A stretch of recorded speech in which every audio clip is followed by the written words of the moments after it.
네, 강의 다시 이어가겠습니다.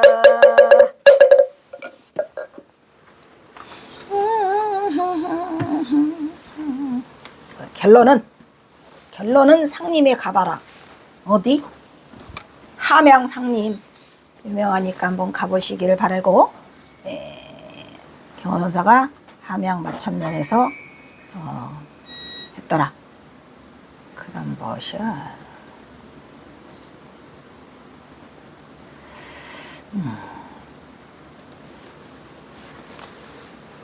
그 다음에 상림의 아름다움은 봄의 실록, 여름의 녹음, 가을의 단풍 아주 다 있어요. 멋있어요.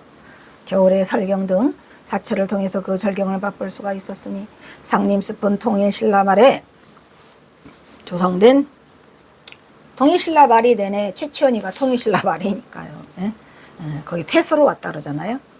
우리나라 최초의 인공숲이며 여름철 무더위를 식히기 위한 피서지로서도 가치뿐이 아니라 옛날 내륙지방 사람들이 남쪽 해안 사람들과 물물 교환을 하기 위해서 이제 어디로 와? 지리산 장터로 오잖아요. 지리산 장터 먹으러 가기 위해서 반드시 넘어야 했던 고개가 이게 바로 오도제라고 합니다. 오도제. 고운 최치원의 유적지로 알려져 있는 문창대가 또 있죠. 문창대는 최치원이 함양 태수로 있을 때에 그 법계사가 있어요. 지리산 법계사 유명하죠. 유명해요.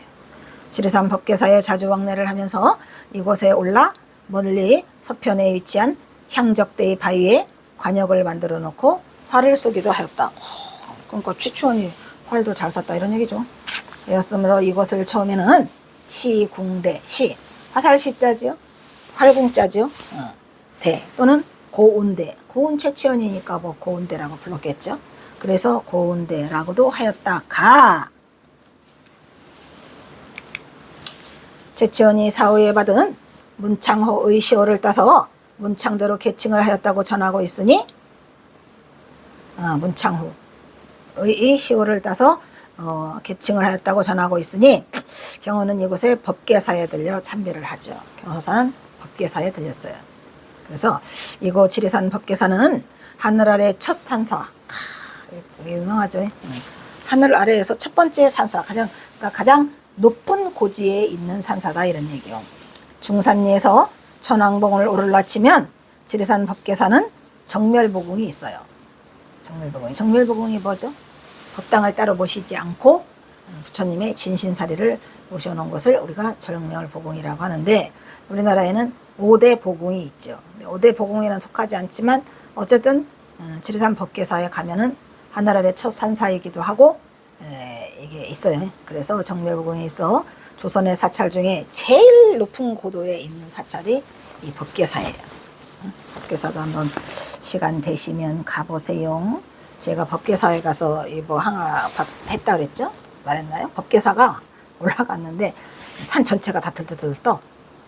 나도 오 하고 떴는데 내가 발이 두두두두두두 떠서, 야, 그런 신비한 경험을 또 한 게 그 법계사거든요. 그러니까 보통 곳은 아닌 것 같아요. 나는 법계사가 그렇게 막 대단하다는 생각을 갖고 간 게 아닌데, 어쨌든 법계사의 마당에 오르니까 그냥 산 전체가 나를 향해 달려와. 산이 나한테 오는데 둥 떠서 신비한 경험을 한번 하게 됐죠. 그게 몇 살 때냐? 늦게 했는데. 법계사는 신라시대에 진흥왕 5년에 천축국에서 온 연기조사, 연기조사 아시죠? 창건에서 1477년에 역사를 자랑하는 고찰이더라. 아시겠죠?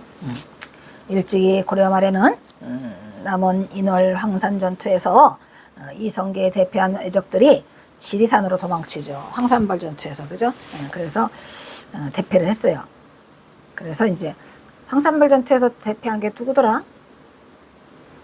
대패한 외적들 지리산으로 도망쳐와서 이 법계사를 불태우는 악행을 저지른 바가 있고, 임진왜란 때나 한일 합방 때에도 외인들에 의해서 또다시 불태워졌어요. 그러니까 그게 이게 역사의 흔적에 남아있는 이 법계사야. 법계사의 운명이겠죠. 그러니까 왜 법계사가 이런 운명을 받게 되느냐면, 하늘 아래 제일 높은 곳에 있어가지고 뭐 하기가 좋아?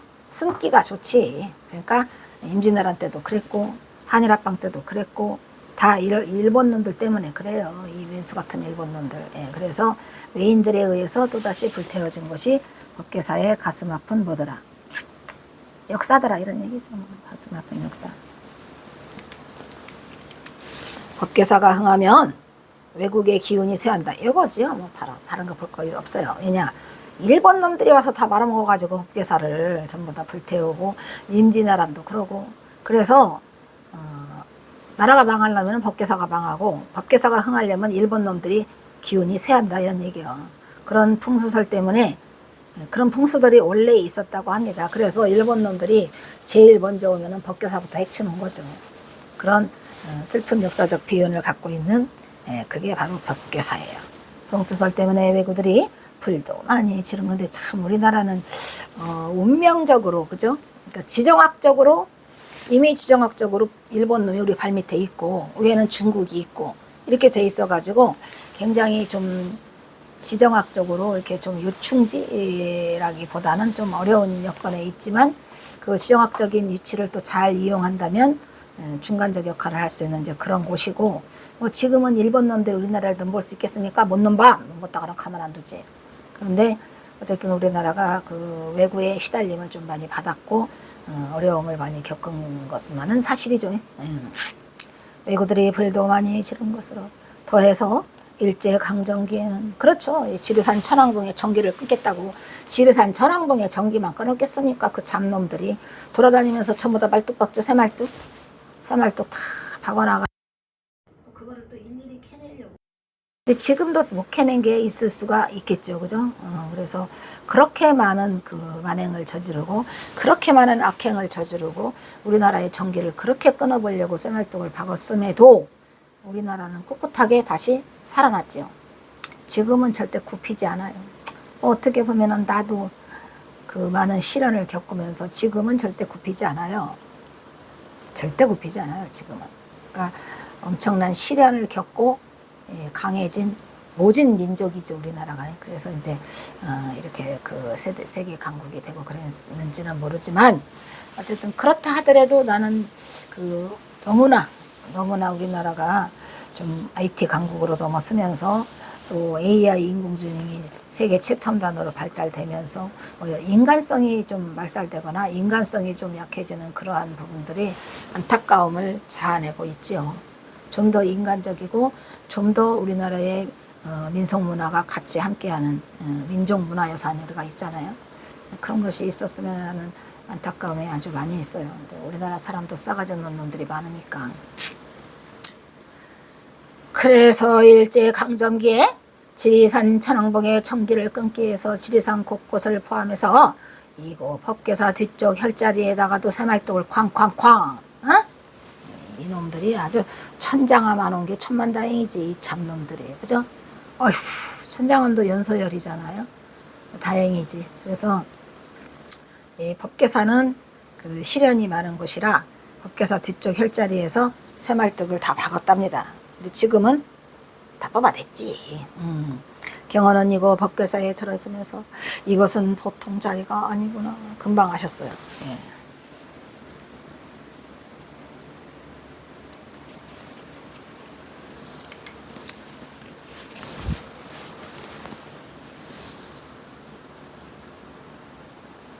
뭐야? 안 돌려줬어? 아니 왜 쟤는 저기 와서 있어? 왜 안 와? 아니 왜 참나 왜 안 와? 어이씨 여기서 에이씨 에이씨 아이고 걔라 법계사 법당인 정멸보공 정멸보공은 뭐죠? 현판에서 할 수 있듯이 본전부를 모시는 대웅전이 없어요. 대웅전이 아니라 연기조사가 인도에서 모셔왔다는 석가모니 진신사리를 모시는 법당이었더라 이런 얘기죠. 저도 이 보궁을 좋아해가지고 보궁이랑 보궁은 다 가서 기도를 막 5박 6일을 막 6박 7일을 막 그냥 젊은 날이죠. 20몇 살 때 막 그냥 이 뭐야 낙산 성년암 홍련암 가서도 거기 5박 6일 했고 또 강화 보문사 그 남해 보리암 안 가본 데가 없어요. 태백산 정암사까지 다 보궁이란 보궁을 다 돌면서 기도를 했던 젊은 날이 있죠. 그래서 모시는 대웅전이 아니라 연기조사가 인도에서 모셨다는 서가모니 신신사리를 모시는 법당으로. 근데 이 법당이 제가 처음에 발령받고 갔던 논산 은진미륵에도 법당이 없어요. 은진미륵도 바깥에 은진미륵 부처님만 보이게 이렇게 유리로 뚫었죠. 유리로 뚫어서 법당이 따로 없어요. 대웅전 모신 게 없어요. 그래서 거기도 제가 한 1년 다니면서 거기 예불도 한참 많이 모시고 하루도 안 빼놓고 은진미륵을 갔거든요. 저는 퇴근하면 은진미륵 걸어서 가요. 걸어서 40분 걸려요. 그리고 이제 끝나고 예불 모시고 끝나고 오면은 껌껌한 밤에 터덜터덜 또 걸어서 집으로 오고 뭐 그러한 아름다운 추억이 있었던 곳이 은진미륵이고, 은진미륵 부처님하고도 얘기 엄청 많이 했죠. 은진미륵 부처님하고. 그러니까 참 불리년이라고 하는 것은 뭐 피할래야 피할 수 없고 전생의 인연이 아닌가 뭐 이런 생각이 드는데, 어찌됐든 이 보궁이라는 곳은 또 특별한 그게 있죠. 보궁 가면은, 그죠? 사자산 법풍사도 보궁인데 저도 거기서도 또 특별한 그거를 하고 오죠. 그래서 이 법계사가 정멸보궁이라 진신사리를 모셔놓은 곳이었어요. 그리고 또 산신각으로 올라가다 보면 정면으로 보이는 세전봉이 있죠. 세전봉. 저기도 남해 보리암에 가면 뭐가 있어요. 세전도라는 섬이 있어요. 근데 세전도라는 섬은 쉽게 접근이 안 돼가지고 뭐 해군이나 막 이런 큰 배가 접근하기도 어려운데 잘 봐서 해야 된다고 합니다. 그래서 세전도에 접근하기는 쉽지 않은데 거기도 세전도가 있어요. 여기도 세전봉이 있죠. 세전봉이 있는데 세전봉에 있는 석대는 우리가 문창대라고 하죠. 문창대. 제치어는 지리산이냐, 여기는 지이산이라고 되어 있죠. 그죠? 지이산이라고 불릴 정도로 지리산 골짜기 곳곳에 흔적을 많이 남겼어요. 최치원이. 경하사도 최치원을 사모해요. 무지하게 좋아하죠. 경화는 특히 최치원을 사모하여 그의 흔적을 찾아놨었던 곳이다. 그게 법계사죠. 오늘 또 경화는 오늘따라 이곳을 무척이나 오고 싶었어요. 어디에? 세전봉이지 뭘. 그러니까 이 경허선사는 선승이긴 하지만 항상 말했듯이 이 부처님에 대한 이 존경심이 말할 수가 없어요. 그렇게. 그래서 이 부처님에 대한 믿음과 신심이 아주 강한 그러한 특징적인 걸 나타내는 분이 우리 경허선사죠. 세전봉 문창대는 최치원이 함양태수로 있을 때에, 함양태수로 왔다 그랬잖아요. 언제? 통일신라 말에. 나중에 이제 또 모함을 받아가 쫓겨나가지고 또 어디를 가? 해인사. 거기 어디요? 응? 해인사. 무슨 함이야? 몰라. 어쨌든 또 해인사로 쫓겨오셔가지고 거기서 또 계시고, 그러니까 치치원도 또 이제 삶의 굴곡이 좀 없지 않아 있죠.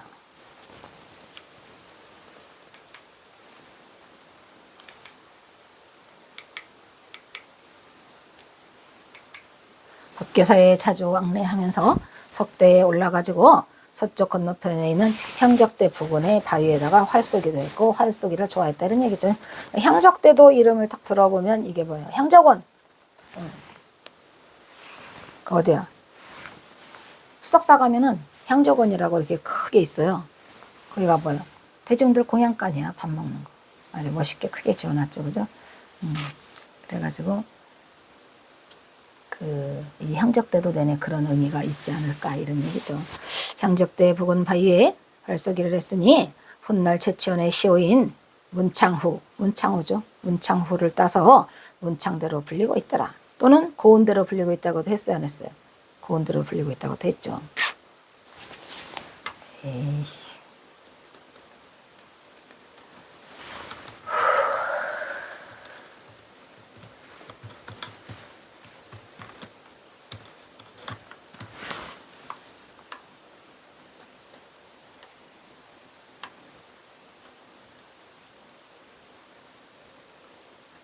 홍제야. 최치원과 해인사하고 관계되는 것은 홍제암이죠. 그 홍제동 그 골짜기, 그죠? 홍제암. 그래서 경화선사도 또 홍제암에 가서 많이 머무르시고, 그런 게 좀 있어요.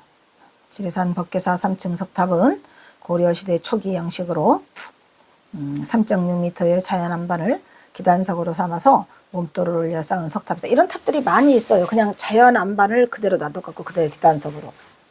바위를 그냥 기단석으로 만드는 거예요. 따로 기단석을 만드는 게 아니라 그렇게 자연 안반을 만드는 그러한 양식들이 많이 있었죠. 여기뿐이 아니라. 그래서 지리산 법계사 3층 석탑도 역시 초기 양식에서 고려시대 초기. 그러니까 이게 지금 통일신라 말이니까 통일신라 말 그다음에 그 저기 돼서 고려시대의 초기 양식이다 이렇게 써 있는데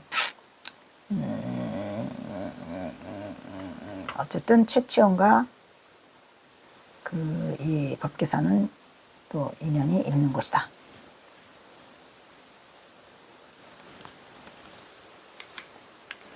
그 다음에 그 옆에 커다란 바위에는 구름이 잠시 쉬어가는 곳으로 구름도 쉬어가고 바람도 쉬어 어디죠? 주풍령, 주풍령이다. 이긴 주풍령은 아니죠. 지리산이니까. 사여가는 곳으로 경호는 이곳에서 잠시 걸음을 멈추고 땀을 훔쳤어요. 오 마이 갓. 아, 지리산 천왕보관에서 만나는 이곳 법계사는 천년을 버텨온 정멸보궁. 예. 뭐 많이 알려져 있지는 않죠. 왜냐하면 너무 높아. 우리나라에서 최고 높은 곳에 있는 사찰, 최고도가 이 법계사. 지리산 천왕보관에서 만나는 이곳 법계사는 천년을 버텼고 또 수천 년을 버텨갈 우리 초기 고려 초기에 3층 석탑에 있어서 유난히 경허의 눈길을 끌었더라. 경허선사가 좋아하는 곳은 거기가 다 높은 곳에 있어요.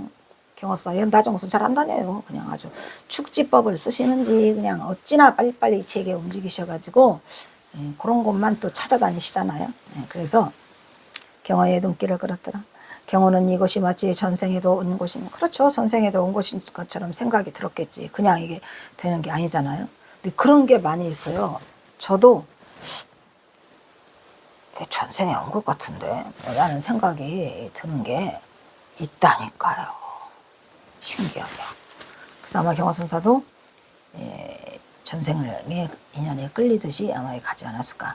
이곳이 마치 전생에도 온 곳이냐? 전혀 낯설지가 않았더라. 이런 얘기죠, 지금. 그래서 이 법계사 그리고 또 아까 그 말한 그 어디야 거기 벽송사, 벽송사, 법계사, 지리산, 함양 뭐 이쪽 계통이 경허선사가 인연이 있는 곳이에요. 그래서 저는 이제 그 벽송사가 그 선의 그 종지로서 좀 살아나기를 많이 바랬는데. 한참 그 오람 스님이 좀 막 이렇게 할 때, 그때가 어떻게 보면은 제가, 제 기억으로는, 우리나라 조계종의 그 가나선? 가나선이 그나마라도 가장 그 자리를 잡고 조금 대중에 좀 알려지면서 그 어떤 풍토를 조성할 만한 조금의 기회가 있었었던 것 같아요. 그때가. 왜냐면 저도 그 오람 스님 강의 하는 거를 또 열심히 받고, 또 벽송사라는 그 자체가 그 벽송대사, 그죠? 그래서 벽송지엄이잖아요. 벽송지엄. 벽송지엄이 경허선사 법맥에 들어가 있단 말이야. 그래서 이제 그것도 경허선사가 또 그 벽송사에 가가지고 누구를 만나죠? 아까 말한 설영야상을 만난다 이런 말이죠. 그러다 대고 이제 그 벽송사 선언에서 그 오람 스님이 강의를 하시길래 아 역시 뿌리는 못 속이는구나. 피를 못 속이듯이 벽송사에서 이게 살아나기를 바랬는데 그 뒤로 오람 스님을 보니까 좀 변했더라고. 변한다는 건 무슨 뜻을 말하는 거죠? 선의 정기가 계속 그거를 이어갔어야 돼요. 근데 이제 제가 가장 안타까운 건 뭐냐면은 그나마라도 선에 대해서 이렇게 그 경허선사 정통선을 바로 이어갈 만한 그게 설정 스님에서 조금 와닿았었거든요. 설정 스님이 그걸 살려내지를 못했어요. 안타까운 일이죠. 그 다음에 이제 성철 스님 같은 경우는 독자적이죠. 즉, 성철 스님도 무사자오를 하신 분이라 그 법맥이 이렇게 막 선이 펄펄 살아서 막 경호선사처럼 뭐 이러한 그런 거는 보이지 않아요. 그러니까 그런 가풍, 가풍이라고 하잖아요, 우리가. 그러니까 그 경호선사의 가풍은 그 만공 스님이 가장 많이 와 닿아 있었고, 만공 스님이 계실 때에 거기에 이제 뭐 벽초 경선이니 뭐, 그 뭐죠. 원담, 진성원담이니, 우리 해암 스님이니, 이런 분들이 그 맥을 이어가고 있었었는데, 설정 스님이 와서부터 이게 좀 흔들리기 시작하면서, 설정 스님이 이어가지 못한 거죠. 지금 뭐 우송달하라고 하는데, 아이고, 어떻게 하냐. 그냥 뭐, 신락 같은 희망이지만, 설정 스님이 다시 살아날 수 있는 기회가 온다면, 가나서는 한 번 더 기회가 올 거예요. 한 번 더. 그게, 근데 이제, 여러분도 다 알다시피, 이 불교라 하더라도 세속처럼 어떤 바람을 타고 어떤 그게 있어야 돼요. 시절 인연이. 안 되니까 어쩔 수가 없는 거죠. 그래서 이제 이 벽송사가 바로 그런 곳이고, 또 경서사가 지금 와 있는 곳이 법계사고. 그래서 일단은 이 뭐지? 이 안녕경어 8권은 여기서 끝나는 것 같아요. 그 뒤에는 지금 뭐냐? 그러네. 용다삼이 나왔네. 일단 강의를 여기서 끊도록 하겠습니다.